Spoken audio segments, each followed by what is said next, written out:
Halo, Assalamualaikum warahmatullahi wabarakatuh. Welcome back to my channelnya Renotati. Channel yang membahas tentang motivasi untuk para teman-teman youtuber pemula semua. Baik kawan-kawan dan saudara-saudaraku semua ya, di kesempatan kali ini semoga teman-teman semua diberikan kesehatan selalu ya, dimudahkan rezekinya. Bagi yang lagi sakit semoga cepat sembuh. Baik Lur, ini ada pembahasan sedikit ya, menarik untuk kita bahas, dan ini terkait dengan teman-teman yang baru mau membuat channel YouTube ataupun teman-teman yang sudah berjalan membuat channel YouTube tapi masih kebingungan ya, gimana caranya sebenarnya nge-YouTube itu, apa yang harus dilakukan dan apa yang harus diperjuangkan ya. Teman-teman berada di channel Renotati pada malam hari ini ya. Baik, jadi gini, langkah awal untuk teman-teman yang baru menemukan channel saya, ataupun teman-teman bisa menemukan channel lain dan akhirnya termotivasi pengen menjadi seorang konten kreator. Tentunya teman-teman berharap kan melihat banyak nih konten-konten kreator yang ada yang nge-share penghasilannya sampai puluhan juta, sampai sekian juta gitu kan. Akhirnya apa? Timbullah rasa ingin, wah ternyata enak gitu loh menjadi seorang konten kreator dengan penghasilan, dengan kita cuman modal ngupload video.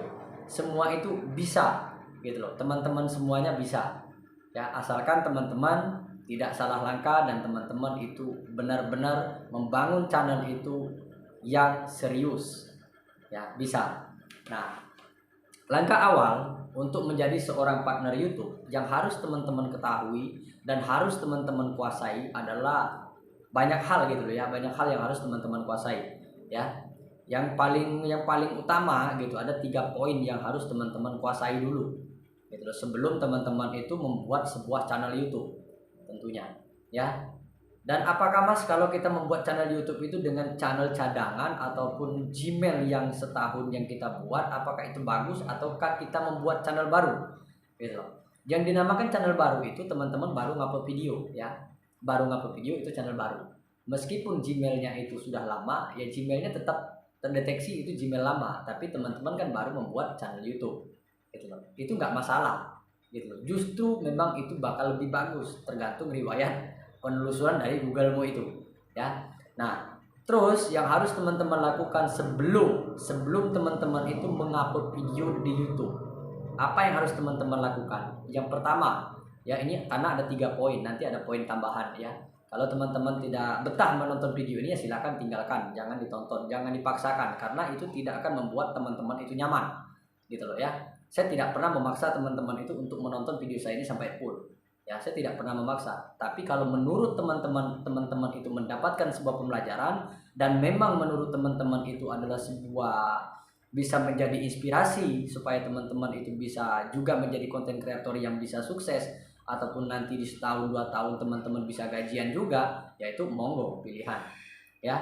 Nah, jadi gini, yang harus teman-teman lakukan, teman-teman itu harus bisa menguasai 3 poin ya untuk ngebangun channel dari nol ya. Harus bisa menguasai 3 poin yang harus teman-teman bangun dari nol. Yang pertama apa Mas? Yang pertama, sebelum teman-teman mengupload video ya, sebelum teman-teman ngupload video, teman-teman itu harus tahu dulu apa temanya gitu loh.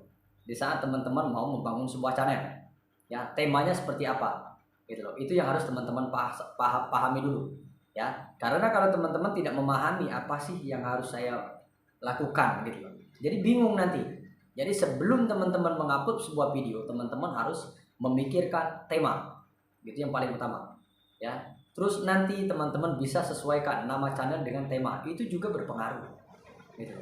Dan jangan lupa juga teman-teman harus menyesuaikan settingan di dalam sebuah video ataupun settingan di dalam sebuah akun YouTube teman-teman ya, karena di sana banyak itu, ada cara, ada gaya, ada segala macam. Jadi apa yang harus teman-teman lakukan di dalam sana, yang paling benar adalah teman-teman itu menyesuaikan tema teman-teman itu apa. Seumpama vlog ya, berarti gaya dan blog dan gaya segala macam, ataupun tutorial segala macam. Nah, nanti teman-teman bisa sesuaikan di sana. Atau teman-teman pengen mempunyai karya seumpama musik, teman-teman sesuaikan di sana. Supaya apa? Supaya sistem daripada algoritma YouTube itu lebih mudah mencarikan penonton untuk teman-teman. Itu yang pertama. Dan yang kedua, poin yang kedua yang harus teman-teman kuasai adalah skill, ya, skill. Kenapa saya bilang skill? Ya kalau teman-teman bisa mengatakan, wah saya cuman bisa seumpama membuat sebuah tutorial, ataupun saya cuman bisa menguasai istilahnya kan, saya cuman bisa ngeplok ataupun apa. Tapi itu harus teman-teman kuasai dulu. Nah kalau teman-teman sudah menguasai itu, terus teman-teman coba upload di YouTube, ya siapa tahu itu kan bisa bisa menarik penonton karena memang teman-teman menguasai itu, gitu loh, ya.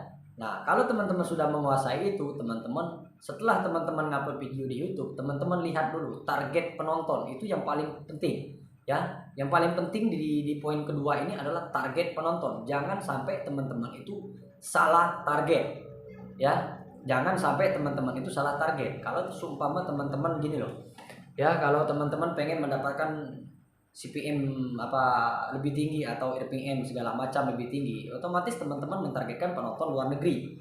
Dan bisa teman-teman gunakan dengan cara apa? Teman-teman bisa mengeluarkan bahasa Inggris, ataupun teman-teman bisa mengeluarkan subtitle di sebuah video. Itu bisa juga membantu, ya. Tapi tidak kalah pentingnya yaitu tadi, ya, adalah target, ya. Target penonton kita itu siapa? Target pasar sebuah video kita itu siapa, gitu. Seumpama kita membuat channel, ya, ataupun apa ya, ataupun tutorial hijab, otomatis itu target penontonnya kan banyak. Ataupun jadi kita harus bisa mengamati, menganalisis semuanya itu, ya. Di real time juga kita harus rutin mengecek di real time, ya. Karena jangan malas. Kalau kita mau jadi seorang content creator, kalau teman-teman malas, ya hasilnya juga ya malas, gitu kan. Nah terus setelah teman-teman menguasai semua itu, yang satu yang kedua, teman-teman tinggal teman-teman padukan gitu loh. Setelah teman-teman ngupload video, teman-teman lihat lagi kebutuhan, gitu loh, kebutuhan audiensmu itu apa dan seberapa puas penontonmu itu, ya. Nah karena di langkah ketiga ini poin pentingnya, ya. Kalau teman-teman sudah membuat video yang yang berkualitas, umpama video yang berkualitas itu seperti apa, Mas? Bukan berarti peralatan yang canggih, ya. Bukan berarti peralatan yang canggih, tapi video yang berkualitas itu adalah video yang ditonton oleh audiens teman-teman itu secara full durasi. Nah, jadi gimana caranya? Ini yang paling penting, karena teman-teman harus memuaskan penonton. Karena kita posisikan kita sebagai content creator, tapi teman-teman mempunyai PR. Teman-teman itu harus bisa memuaskan penonton, ya. Teman-teman harus bisa memuaskan penonton. Nah, apa yang harus teman-teman lakukan? Seperti yang sering kita bahas, 30 menit 30 detik pertama itu harus teman-teman bikin semenarik mungkin. Terus di pertengahan itu juga bisa teman-teman selipkan apa? Bisa nanti teman-teman selipkan seumpama guyonan, ataupun nanti bisa teman-teman masukkan inti, ataupun mau ngasih informasi segala macam, bisa teman-teman selipkan di sana. Supaya apa?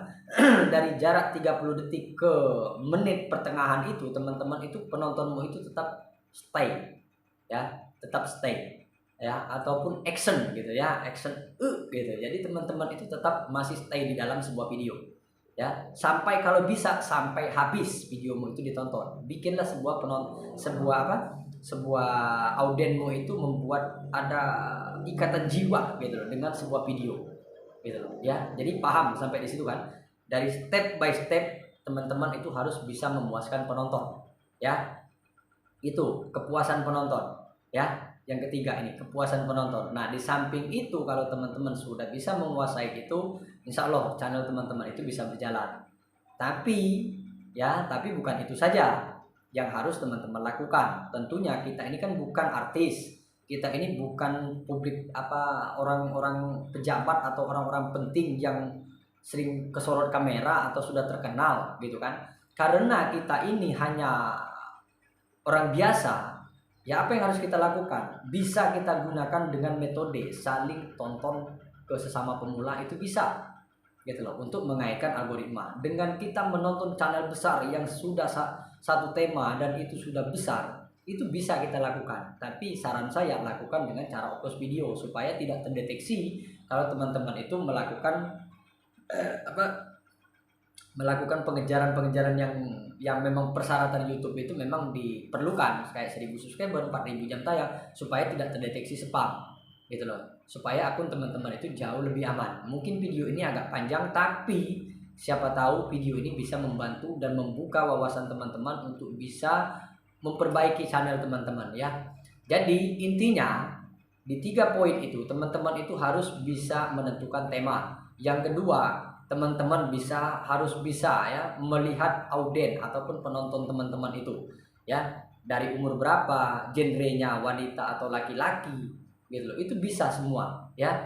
Dan yang terakhir yaitu poin ketiganya, yaitu adalah kepuasan penonton. Kalau video teman-teman itu ditonton full durasi, meskipun video itu buram seperti ini, tetap bakal disebar oleh sistem YouTube. Tapi itu semua tidak mungkin dilakukan oleh YouTube kalau kita tidak ngebangun channel itu dengan cara mengupload video. Susah untuk kita berkembang. Jadi pesan saya, lakukan terus upload video supaya apa? Yang dinamakan upload video adalah kolaborasi video. Karena algoritma YouTube itu, kita anggap aja algoritma YouTube itu penonton. Seberapa puas penonton kita itu menonton video kita. Meskipun thumbnail udah bagus, judul sudah bagus, tapi kalau penonton kita itu tidak puas, itu juga tidak akan berlaku. Ya, teman-teman mau belajar dimanapun, ya kalau teman-teman tidak bisa mengkoreksi channel teman-teman sendiri, susah juga untuk berkembang. Ya, jadilah ahli di dalam sebuah channel itu, teman-teman sendiri yang lebih tahu kebutuhan channel kita itu apa, gitu loh ya. Nah, kalau semua itu sudah terpenuhi, silakan teman-teman kembangkan apa yang dibutuhkan audien. Makanya saya selalu menyarankan di video-video saya sebelumnya, di video saya kemarin ya, ini cerita sedikit, di video saya kemarin itu saya sudah pernah mengatakan ya, pahami audien Anda ya, pahami penonton Anda. Kalau tidak tahu audien, penonton, kalau tidak tahu algoritma, ya anggap aja penonton. Pahami apa yang dibutuhkan mereka. Karena saya sering mengatakan kepada teman-teman, coba cek video populermu, dan itu bisa dijadikan pembelajaran ya, bisa dipahami, bisa dimengerti. Nah, semoga apa yang saya sampaikan ini memang benar-benar bermanfaat untuk teman-teman semua yang baru mau mengembangkan channel ataupun yang saat ini sudah membangun channel ya. Jadi pikirkan itu dulu sebelum teman-teman itu mencapai 1000 subscriber, 4000 jam tayang. Pikirkan masa depan channelmu ya. Kita kalau sekedar monet itu gampang. Itu gampang, tapi setelah monet teman-teman itu akan bersaing dengan konten-konten kreator yang besar ya, yang udah lebih dulu terkenal ya, dan videonya itu sudah masuk rekomendasi YouTube terus. Jadi teman-teman itu harus siapkan mulai dari sekarang kalau memang teman-teman mau menjadi seorang konten kreator ya. Di YouTube ini tidak ada tulisan orang miskin tidak boleh menjadi konten kreator, orang kaya tidak boleh menjadi orang sama ya. Mau miskin, mau kaya, mau jelata, mau seperti apapun sama, kita sama-sama menjadi seorang konten kreator. Dan harapan saya kepada teman-teman semua, semoga teman-teman bisa sukses dan teman-teman juga bisa membahagiakan orang-orang terdekat teman-teman ya. Mungkin hanya itu ya kawan-kawan, sebagai penyampaian, sebagai motivasi saya kepada teman-teman ya. Maaf kalau ada kesalahan dalam penyampaian. Kalau memang menurut teman-teman video ini memang bagus, ya silakan teman-teman tonton full durasi ya, gitu loh ya. Mungkin hanya itu ya kawan-kawan ya. Akhir kalam, wabillahi taufiq hidayah. Assalamualaikum warahmatullahi wabarakatuh. Salam pemula, semangat, semangat, semangat, pasti bisa.